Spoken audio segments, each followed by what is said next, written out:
Assalamualaikum warahmatullahi wabarakatuh. Waalaikumsalam warahmatullahi wabarakatuh. Bismillah, alhamdulillah, wassalatu wassalamu ala rasulillah, ma ba'du, qala rabbi shrah li sadri, wa yassir li amri, wahlul 'uqdatam min lisani yafqahu Waalaikumsalam warahmatullahi lana hikmataka, wansur alaina min hazaini rahmatika ya arhamar rahimin, rabbi zidna ilma, warzuqna fahma. Adik-adik sekalian, pada pertemuan kali ini kita memasuki pertemuan ke-6. Pertemuan ke-6 ini, sebelum saya mulai, apakah ada yang mau presentasi? Nggak ada. Kalau nggak ada yang presentasi, tugasnya sudah dikerjakan belum? wabarakatuh. Belum. Ya, Dah. ya kan. Yang lewat nggak risiko ya nanti nilainya jelek, nggak jadi masalah. Jadi misalnya tergantung Anda. Jadi saya mah. Kalau saya sih nggak apa-apa, nggak dikerjakan, tapi Anda yang rugi sendiri. Perhatikan ada di sekalian, dalam pertemuan online ini kita tetap menjaga etika itu dalam pembelajaran online ya supaya tetap kedisiplinan kita dijaga gitu ya. Nah, adapun kita sekarang pertemuan 6 nanti insya Allah ingatkan saya pada saat pertemuan 7 saya akan mengasih kisi-kisi soal-soal yang agama yang telah dibuat oleh saya itu dari tugas Anda meresum video pembelajaran. Tugas Anda menjawab soal terakhir, slide terakhir pada setiap pertemuan, itu semuanya ada di situ. Makanya kalau Anda tidak mengerjakan, yang rugi Anda sendiri. Yang kedua, pada saat nanti di akhir, setelah UAS, nanti kan semuanya tugas itu dinilai. Misalnya siapa yang rajin, siapa yang tidak rajin. Kemudian itu akan digabung dengan nilai UTS dan UAS. Nah, itunya tugas mandiri. Ya. Jadi kalau Anda yang rajin mengerjakannya mungkin nilainya bagus karena walaupun UTS-nya misalnya atau UAS-nya salah satunya ada yang jelek, itu bisa dikatrol dari tugas mandiri sehingga nilainya bagus. Adapun kalau bagi mahasiswa yang tidak mengerjakan tugas dan nilai UTS-nya jelek ini jelek, maka semuanya jadi jelek, gitu ya. Nah, itu tergantung mahasiswanya. Untuk itu kita langsung belajar lanjut ke saya share screen ya. Dari pembelajaran kita kali ini membahas tentang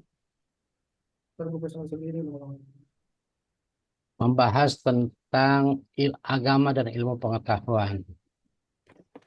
Agama dan ilmu pengetahuan ya dalam bahasa Arab ya ilmu itu disebut dengan ilmun. Ya ilmun itu ya bahasa Arab sebenarnya. Isim masdar dari kata alima ya'lamu ilman yang berarti tahu atau mengetahui dalam bahasa Inggris biasanya disepadankan dengan kata science, sedangkan pengetahuan dengan bahasa Inggris disebut knowledge. Jadi ilmu pengetahuan atau sense knowledge. Nah, dalam bahasa Indonesia, sense umumnya diartikan ilmu, tapi sering juga diartikan dengan ilmu pengetahuan. Meskipun secara konseptual mengacu pada makna yang sama. Nah, ilmu adalah pengetahuan tentang suatu bidang yang disusun secara bersistem menurut metode-metode tertentu yang dapat digunakan untuk menerangkan gejala-gejala tertentu di bidang pengetahuan. Ilmu mengandung arti pengetahuan, tetapi pengetahuan dengan ciri-ciri khusus, yaitu tersusun secara sistematis, yang menurut Muhammad Hatta, pengetahuan juga dapat diterapkan disebut sebagai ilmu. Perhatikan, syarat-syarat sesuatu disebut ilmu. Ilmu bisa dikatakan disebut ilmu apabila itu bersifat objektif. Pengetahuan yang bersifat objektif. Jadi kalau kita mau disebut ilmuwan, di dalam meneliti itu tidak boleh eh, bertentangan dengan aturan yang telah ditentukan oleh para pendahulu-pendahulu. Ya. Dan selanjutnya diniatkan belajar itu untuk meneliti itu adalah untuk belum jadi untuk meneliti sesuatu kebenaran sejati, hakikat sesuatu. Ya, jadi tidak boleh sebagai seorang peneliti, seorang ilmuwan, seorang penulis menulis sesuatu berdasarkan subjeknya. Itu tidak akan mencapai kebenaran yang sejati. Nah, oleh karenanya nanti pada saat Anda menulis skripsi, nulis jurnal, demikian pula semuanya ya, itu harus objektif, jangan subjektif. Menulis buku sejarah harus objektif, tidak boleh subjektif. Ini kan sekarang banyak nih, banyak sejarah yang ditulis dengan subjektif, tergantung dia condongnya kemana. Kalau dia condongnya kepada yang orang yang dia sukai, maka itu diceritakan tentang kebaikannya saja, sedangkan kejelekannya tidak diceritakan. Ya, kalau dalam sejarah. Kalau dia benci kepada orang yang dia tidak sukai, itu semuanya ditulis kejelekannya, tidak ditulis kebaikannya. Nah, itu namanya tidak objektif. Itu sifat subjektif. Itu tidak dikatakan ilmu pengetahuan. Ya, jadi ilmu pengetahuan sifatnya objektif. Yang kedua metodis. Jadi ilmu itu ya ada metode-metodenya yang dilakukan untuk mencapai ya kebenaran dan menjauhkan daripada penyimpangan-penyimpangan. Jadi harus ada metodenya, cara-caranya. Kalau di dalam kajian keilmuan, makanya metode-metode itu di jalan disebutnya torekot atau cara, gitu ya. Cara dalam bahasa bahasa agama juga ya ilmu pengetahuan Islam itu disebutnya ilmu logika, gitu ya. Ada metode-metodenya, gitu ya. Atau juga boleh disebut, nah, kalau kita belajar dalam ilmu penelitian ya, metode penelitian di situ ada diajarkan. Ya.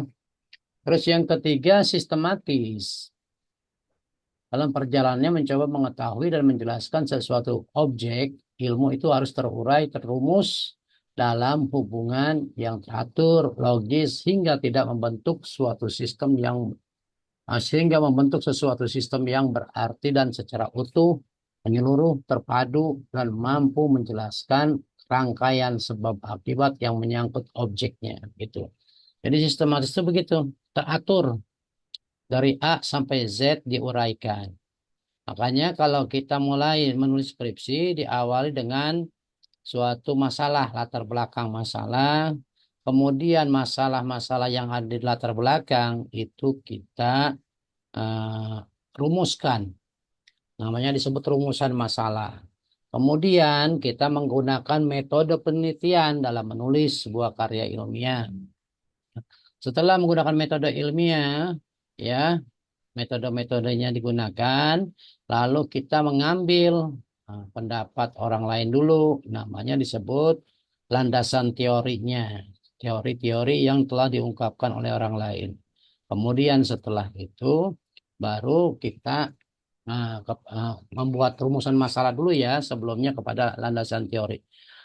Rumusan masalah, setelah merumusan masalah tujuan penelitian itu. Setelah itu tujuan penelitian, baru manfaat penelitian. Dari manfaat penelitian, nah, terus kita di bab keduanya membahas tentang sebuah, kalau kita menulis karya ilmiah ya, landasan teori. Kemudian di bab tiganya kita membahas teori-teorinya. Kalau di komputer itu biasanya kita menemukan permasalahan dalam program yang sedang berjalan. Ya. Kemudian di bab keempat kita istilahnya mengadakan analisis dari semua penelitian kita. Ya, sebagai jawaban daripada rumusan masalah. Terus kalau di uh, IT dia itu kita di bab 4 membahas tentang program usulan yang usulan kita, proyek kita ya yang akan kita jadikan sebagai pengganti program yang sedang berjalan. Karena program kita lebih baik daripada program sebelumnya, gitu ya. Nah, di bab 5 adalah kesimpulan yang merupakan ringkasan dari jawaban-jawaban yang ada di permasalahan. Nah, itulah ada sekalian tentang sistematika penulisan. Jadi rapi, secara sistematis ditulis semacam itu. Kemudian, nah nanti kebenaran dari pada penelitian itu akan didapat secara universal.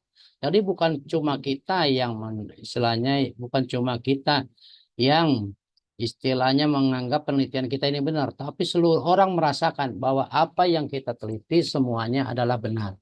Itu. Oleh karenanya di sini ada sekalian ya contoh para ulama yang telah menemukan nanti ilmu matematika. Nah, ulama yang menemukan matematika mengatakan bahwa satu ditambah satu pasti dua. Seluruh dunia itu sepakat. Mau dia orang Amerika, orang Inggris, orang Indonesia, orang Malaysia, semuanya satu ditambah satu pasti dua. Itu namanya kebenaran mutlak. Nah, penelitian itu harus sama seperti itu. Kalau 4 ditambah 4 pasti 8. Gitu. Oleh karenanya ada sekalian, dalam penelitian itu bila mana kebenaran itu sudah diakui secara universal oleh kebanyakan orang, maka di situ disebut ilmu pengetahuan kita itu, artinya penelitian kita disebut ilmu pengetahuan yang sejati, yang menemukan kebenaran.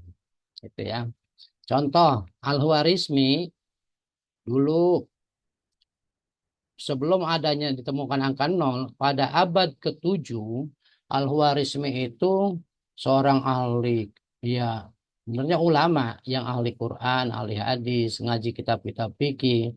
Kemudian beliau mendalami ilmu matematika dan dia sangat mahir, ilmu filsafatnya sangat mahir, ilmu matematikanya sangat mahir, sehingga beliau itu meneliti tentang matematika. Ternyata angka matematika ini ribet, kata Al-Khwarizmi. Karena matematika yang sudah masih ada di dunia saat itu, ya angka Romawi tidak ada angka nolnya. Demikian pula matematika India tidak angka nolnya. Kemudian digabungkan sama Al-Khwarizmi dan Khwarizmi di situ menemukan angka nol. Jadi sebelum angka 1 adalah angka nol. Nah, dari angka nol itulah kemudian muncul cikal bakalnya ilmu komputer.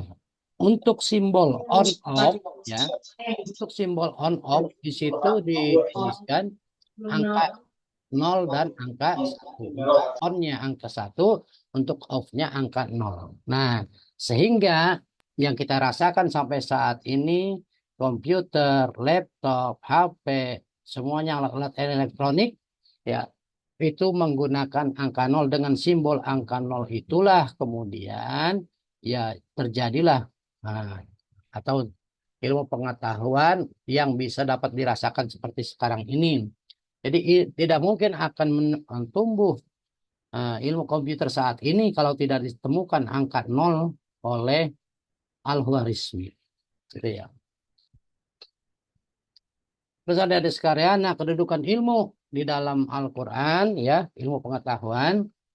Di dalam surat Al-Mujadilah ayat 11, Allah mengatakan bahwasanya orang-orang yang menuntut ilmu dan beriman itu akan diberikan derajat oleh Allah yang sangat tinggi. Derajat itu dari diibaratkan sejauh dari bumi ke langit. Sedangkan di dalam kitab Durratun Nasihin ditambah orang yang berilmu akan diberikan 500 derajat. Nah, sedangkan jauh jarak 1 derajat ke derajat yang lain itu sama seperti jarak dari bumi ke langit. Jadi kalau kita ngukur oleh para ahli astronomi, dari bumi ke bulan itu kurang lebih sekitar 300.000 kilometer. Dari bumi ke matahari sekitar 1,1 juta kilometer. Itu baru benda-benda langit. Kalau ke langitnya kita tidak bisa ngebayangkan karena sampai saat ini belum ada yang mengukur dari bumi sampai ke langit dan ilmu pengetahuan yang sekarang ini belum sanggup untuk mengukur itu semuanya. Oleh karenanya ada sekalian, Di sini gambaran bahwa beruntunglah kita orang-orang yang kuliah nih, adik-adik yang semuanya kuliah di hadapan saya, ya, disuruh oleh Allah jadi orang pinter, jadi orang hebat, supaya apa? Supaya ya Anda menjadi orang seorang sarjana, Anda dimasukkan di kuliah di Universitas Raharja untuk belajar ilmu setinggi-tingginya. Agar apa?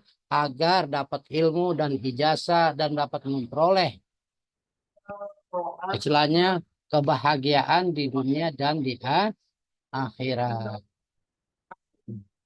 Di dalam surat Al-Jasiyah, Allah menantang buat manusia, menjelaskan buat manusia, Inna fis samawati wal ar la ayatin lil mu'minin wa fi khalqikum wa ma yabitsu wa ma yabussu min dabatin ayatul liqaumi yuqinun wa ikhtilafil laili wan nahari wa ma anzalallahu minas samai min rizqin fa ahya min rizqin fa ahya bihil arda ba'da mautiha wa tasrifir riyahi ayatul liqaumi yaqilun. Sesungguhnya pada langit dan bumi benar-benar terdapat tanda-tanda kekuasaan Allah untuk orang-orang yang beriman. Tadi tuh sebutin tuh orang beriman. Dan pada penciptaan kamu dan binatang-binatang yang melata yang bertebaran di muka bumi terdapat tanda-tanda kekuasaan Allah untuk kaum yang meyakin, ya. Dan pada pergantian malam dan siang, hujan diturunkan Allah dari langit, lalu dihidupkannya dengan air hujan itu bumi yang sudah mati, bumi yang sedang gersang, dihidupkannya dengan sebab air hujan. Pada perkisaran angin terdapat pula tanda-tanda kekuasaan Allah bagi kaum yang berakal. Nah itu adik-adik sekalian. Nah, Allah menjelaskan tentang dan sekaligus menantang manusia untuk mempelajari tanda-tanda kekuasaan Allah yang ada di langit maupun yang ada di bumi. Ya. Bahkan di dalam surat Ar-Rahman Allah Subhanahu wa taala menantang, wahai ya ma'syarul jinni wal insi, wahai jamaah jin dan manusia.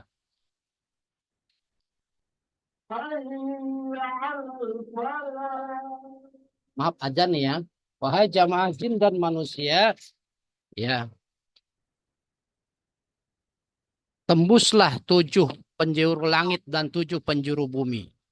Sesungguhnya kamu tidak akan mampu menembus 7 lapis langit dan 7 lapis bumi kecuali dengan ilmu pengetahuan. Nah, Allah memberikan tantangan buat kita nih manusia yang berakal, disuruh mencari ilmu setinggi-tingginya, bahkan disuruh menembus 7 lapis langit dan 7 lapis bumi. Itu artinya itu bahasa himbauan atau bahasa yang memotivasi. Sesungguhnya manusia tidak akan mampu menembus langit dan bumi. Cuma itu pernah menunjukkan bahwa Allah mendorong manusia agar belajar ilmu setinggi-tingginya, sedalam-dalamnya, gitu ya, agar dia menemukan cahaya kebenaran, kebenaran yang hakiki dan sesuai dengan janji Allah, maka mereka akan diberikan kebahagiaan derajat yang tinggi dan kebahagiaan hidup di dunia maupun kebahagiaan hidup di akhirat, gitu. Hadirin sekalian, sesuai dengan doa kita, Rabbana atina fid dunya hasanah wa fil akhirati hasanah wa qina adzabannar. Ya Allah, berikan kami kebaikan hidup di dunia dan berikan kami kebaikan hidup di akhirat dan jauhkan kami dari api neraka. Maksudnya apa? Kalau kita sudah berdoa seperti tadi, Rabbana atina fid dunya hasanah wa fil akhirati hasanah wa qina adzabannar, posisikan diri kita pada tempat-tempat yang baik. Mana tempat-tempat yang baik? Tempat yang paling baik dan mendapat ridha Allah. Satu, majelis ilmu. Nah, majelis ilmu itu seperti kuliah, pengajian, ya. Terus ada lagi majelis zikir. Majelis yang dimana disebut nama-nama Allah dan supaya kita ingat kepada Allah. Itu. Makanya pahalanya besar sekali. Majelis ilmu dan majelis zikir sehingga oleh Rasulullah dikatakan sebagai taman daripada taman surganya Allah Subhanahu wa taala. Makanya ada sekalian, tuh Anda kuliah di Raharja, ada di kelas nih, di kelas online maupun di kelas offline, itu Anda sekarang sedang berada di taman surga. Nah, tinggal Anda, kata Allah, tinggal Anda mau masuk surga apa mau di tamannya saja gitu. Kalau Anda mau masuk surga, maka dalami ilmu yang Anda pelajari saat ini. Jalankan tugas dengan baik sebagai khalifah Allah di muka bumi. Belajar yang baik, belajar yang benar. Sehingga Anda akan masuk ke dalam surganya Allah Subhanahu wa Ta'ala. Kalau Anda tidak mau belajar, berarti Anda cuma puas duduk di taman-taman surga. Tidak mau masuk ke surga. Paham sampai di sini nih? Paham. Paham, Ya. paham. Terus selanjutnya dari sekalian, perkembangan sejarah ilmu pengetahuan. Nah, sejarah ilmu pengetahuan itu ada masa jaya Islam, yaitu pada masa Bani Umayyah dan Bani Abbasiyah. Ini kita bahas Bani Abbasiyah dulu ya, karena Bani Abbasiyah sebenarnya munculnya belakangan. Pertama Bani Umayyah dulu. Ini saya ambil Bani Umayyah ya dulu. Nah, Bani Umayyah itu lebih dahulu daripada Bani Abbasiyah. Nah, Bani Umayyah itu berkuasa sangat lama juga ya. Nah, di sini dari Bani Umayyah didirikan oleh Muawiyah bin Abu Sufyan melalui politik arbitrage ya, masa kemasan Daulah Umayyah ketika dipimpin oleh Khalifah Umar bin Abdul Aziz. Jadi Umayyah itu setelah Sayyidina Ali karamallahu wajhah kekuasaannya, setelah Sayyidina Ali dibunuh oleh salah satu musuh Allah, kemudian Bani Umayyah merebut kekuasaan. Nah, kekuasaan ini terus berkembang. Yang paling berkembang Bani Umayyah itu ketika masa Umar bin Abdul Aziz, yaitu Bani Umayyah yang berada di Andalusia. Ya kerajaannya. Di Andalusia itu di mana? Di Spanyol. Selama kurang lebih 500 tahun, 700 tahun ya, di Spanyol itu orang Islam berkuasa, melahirkan tokoh-tokoh ulama yang sangat luar biasa di dalam bidang ilmu nahu seperti Imam Malik Al-Andalusi, seperti Ibnu Rushd dan lain sebagainya. Nah, terus pada masa Umar bin Abdul Aziz, maka pemerintahan Umar bin Abdul Aziz menitik beratkan kepada perkembangan ilmu pengetahuan. Banyak-banyak pada saat itu diterjemahkanlah buku-buku yang dari bahasa Romawi ke dalam bahasa Arab. Nah, di Andalusia ya, ya di Spanyol, waduh, waktunya tinggal 10 menit lagi nih, nggak takut nggak kembat ya. Terus terus berkembangnya ilmu matematika, ilmu filsafat dan lain sebagainya, gitu ya. Terus sedangkan di masa Abbasiyah, di Abbasiyah ini sebagai yang mengalahkan kerajaan Muawiyah juga. Nah, Abbasiyah ini adalah dari Bani Abbasiyah, pamannya baginda Rasul dari Abdullah bin Abbas, lahirlah seorang tokoh yang menguasai pemerintahan Islam setelah Bani Umayyah. Bani Umayyah dikalahkan, kemudian Bani Abbasiyah di bawah pimpinan yang cemerlang dari Harun ar-Rasyid, salah satunya di masa keemasannya, yaitu berkembanglah ilmu pengetahuan dari mulai ilmu fisika, ilmu filsafat, ilmu matematika, ilmu geografi, ilmu biologi, banyaklah dan ilmu-ilmu kedokteran lainnya gitu ya. Nah, ilmu kesenian termasuk salah satu orang yang pertama kali menciptakan piano itu adalah Harun ar-Rasyid.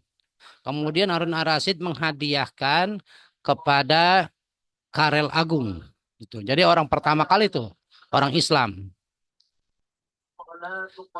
Nah, terus juga ahli ilmu kedokteran seperti Ibnu Sina, ya, seperti di sini ada di bawah di slide ke-8, ya, Ibnu Sina, Al-Hindi, Al-Huwarizmi, ya, Semuanya orang-orang yang saya sebutkan itu diantaranya Ibnu Sina itu ahli kedokteran.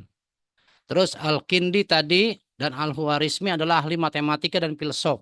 Ini ya, di sini ada tuh.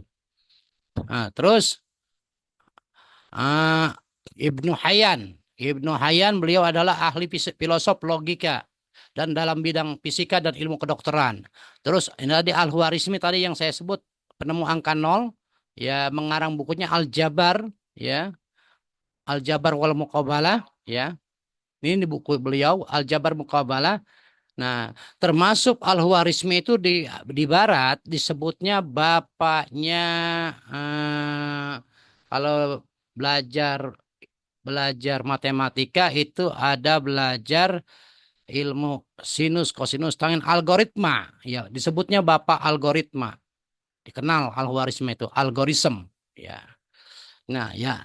Jadi Anda belajar ilmu algoritma yang ada di komputer itu kaitan dengan ilmu IT itu adalah karyanya Al-Khwarizmi, ilmu algoritma. Nanti cuman berkembang terus ilmu pengetahuan. Nah, Al-Kindi nanti di sini ya. Terus juga waktunya tinggal 6 menit lagi nih. Ibnu Qura, Ibnu Al-Batani, dan Ibnu Hayyan itu orang yang memang Ar-Razi, Al-Farabi, Al-Sufi, ya, Az-Zahrawi. Ya, ini tokoh-tokoh yang saya sebutkan ini. Nah, Al-Burjani, ada lagi Ibnu Hayyan, ahli optik ya. Nah, Ibnu Haitam. Banyak nih ada sekalian tokoh-tokoh yang berkembang ulama pada saat itu. Mereka bukan hanya hafal Quran, mereka bukan hanya hafal banyak hadis, mereka bukan hanya ahli fikih, tapi mereka juga ahli dalam berbagai ilmu pengetahuan. Oleh karenanya, kenapa saya ini ceritakan di dalam sini, ya, supaya Anda sebagai orang Islam itu semangat. Ternyata Islam mengalami masa kejayaan ilmu pengetahuan yang pertama kali sejak abad ke-7 sampai abad ke-12. Kurang lebih sekitar 500 tahun umat Islam mengalami kejayaan. Kemudian umat Islam itu pada saat perang salib dikalahkan ya, terutama oleh Mongol dan kemudian oleh kerajaan Roma sehingga buku-buku perpustakaannya yang ada di Baitul Hikmah yang ada di pusat pemerintahan di Baghdad itu diambil buku-buku pentingnya, kemudian buku-buku yang lainnya dibuang ke sungai sehingga sungai itu menjadi hitam airnya karena bekas tinta. Dan yang pentingnya dibawa ke barat, kemudian ilmu orang Islam dipelajari sama orang barat dan pada saat itu langsung umat Islam mengalami kemunduran dalam ilmu pengetahuan, orang barat sampai saat ini mengalami kemajuan dalam ilmu pengetahuan. Nah, saya cerita yang semacam ini agar nanti Anda ke depannya harus menjadi tokoh-tokoh Islam yang ilmu pengetahuannya tinggi. Makanya sekarang sudah mulai dikolaborasi. Ya pada waktu itu di YIN saya tidak ada ilmu pengetahuan yang sampai seperti sekarang ini ya di UN. Ya, dulu cuma ada ilmu syariah, ilmu tafsir, ilmu fikih dan ilmu tarbiyah. Tapi sekarang di UIN ada ilmu IT, ada ilmu kedokteran dan lain sebagainya. Kedokteran Islam, perbankan Islam dan lain sebagainya. Itu ya. Itu adik-adik sekalian. Jadi kenapa saya cerita tentang sejarah ini supaya kita tertarik bahwa kita ingin mengembangkan peradaban umat Islam di seluruh dunia agar kembali ilmu pengetahuan itu dikuasai oleh orang Islam. Karena pada saat orang Islam sedang sudah mengetahui ilmu pengetahuan lainnya, orang-orang Barat belum punya ilmu pengetahuan. Ya, itu terlihat pada film kalau Anda pernah nonton film Robin Hood, itu orang-orang Barat pada saat itu bodoh, belum tahu ilmu pengetahuan sehingga pada saat itu tentara Islam menggunakan teropong, dia bingung dengan alat teropong itu apa itu. Nah, itu belum orang-orang Barat belum mengetahui itu masih bodoh sekali dengan ilmu pengetahuan. Tapi sebaliknya sekarang orang Islam kelihatannya tertinggal dibandingkan dengan orang-orang Barat, gitu ya.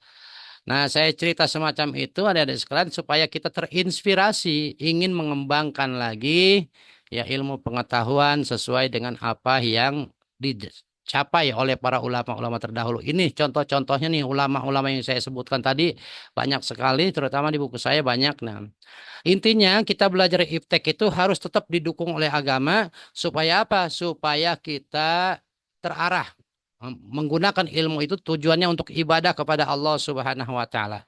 Kalau ilmu pengetahuan tidak didukung oleh pembelajaran agama, tidak dipraktikkan ilmu agama, maka ilmu itu akan menjadi bumerang buat orangnya. Contoh, ya, bagi pemerintah orang-orang yang berbuat istilahnya ahli di dalam IT disebutnya aliran putih yang dibimbing oleh pemerintah dan agama itu disebutnya cyber. Sedangkan orang-orang yang menggunakan ilmu pengetahuan tanpa dibimbing agama digunakan untuk kejelekan namanya hacker. Nah, itu ya ada golongan putih dan ada golongan hitam. Makanya kita harus jadi orang yang uh, menjadikan ilmu pengetahuan itu dilandasi dengan nilai-nilai agama. Jadi tujuannya adalah untuk pengembangan ilmu pengetahuan dan bermanfaat buat orang banyak, bukan untuk menyusahkan orang banyak, gitu ya. Ilmu pengetahuan itu sama seperti pisau. Bagaimana penggunanya? Kalau penggunanya menggunakannya dengan nilai-nilai agama, insya Allah pisau itu digunakan untuk yang baik-baik. Tapi bagi orang yang eh, menggunakan yang jahat, ya menggunakan ilmu pengetahuan itu untuk hal-hal yang jelek. Contohnya para hacker-hacker yang mencuri data orang lain digunakan untuk menipu dan lain sebagainya. Barangkali itu saja yang dapat saya sampaikan. Terima kasih atas segala perhatian adik-adik sekalian. Jangan lupa soal-soal ini nih harus dikerjakan ya. Dijawab nanti tugasnya akan saya buka setelah pelajaran ini. Selanjutnya Anda tonton videonya, diresum, terus dipoto-fotonya, terus dijawab soal-soalnya dan dimasukkan di-upload di YouTube pada saat ini juga supaya jangan ini karena kita masih banyak waktu. Waktunya tinggal 1 menit Zoom-nya. Jadi ini teramat singkat. Kemarin saya menggunakan eh, Google Meet ya. Itu ya. Itu ternyata tidak bisa direkam secara utuh sehingga tidak ada rekam jejaknya, ya cuma foto biasa. Sedangkan ini insya Allah nanti akan saya rekam dan saya masukkan ke YouTube dan saya akan kelihatan siapa yang membuka kamera, siapa yang tidak kelihatan. Itu saja yang dapat saya sampaikan. Terima kasih atas segala perhatian. Wassalamualaikum warahmatullahi wabarakatuh. Waalaikumsalam Waalaikumsalam warahmatullahi Silakan warahmatullahi kalau ada wabarakatuh. yang bertanya, tapi nanti di grup aja ya. Ini waktunya udah mau habis. Ya, Ya, Pak, terima kasih Pak. ya sama-sama. Cabut, cabut. Pak, selamat Hari Santri Nasional, Pak. Ya, amin. Sama-sama. Ya, Luar biasa, Kak Ya, Jo. yuk. 1, 2, 3. 1, 2, 3. Ya, foto-foto. Saya juga mau foto buat Good laporan. day.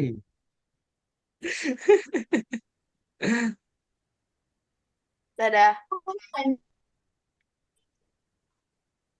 Ayo, jangan itu ya, foto dulu ya. oh, difoto dulu, Pak. Nah,